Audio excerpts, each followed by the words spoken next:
तुतारी चिन्ह मिळाल्यानंतर पहिल्यांदाच शरद पवार रायगडवरती गेले आणि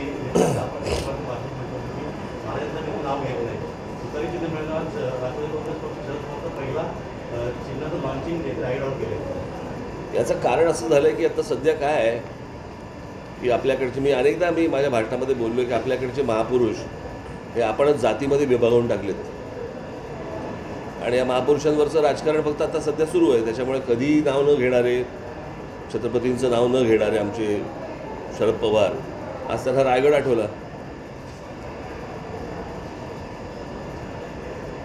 मी मागे ठाण्यामध्ये जाहीर सभेमध्ये मी सांगितलं होतं तेव्हा त्यांची मुलाखत घेतली होती, आठवतं मी तुम्हाला.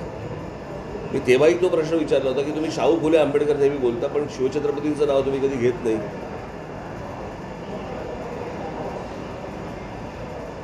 शिवछत्रपतींचं नाव घेतल्यामुळे मुसलमानांची मतं जातात अशा काहीतरी संभ्रमावस्थेमध्ये इतकी वर्ष त्यांनी काढली आणि आता त्यांना आठवलं.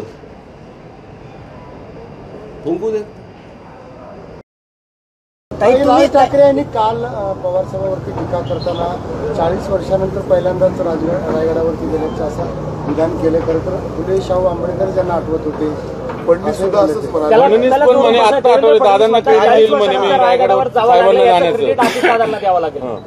काय का असे ना दोघांची हेडलाईन झाली ना.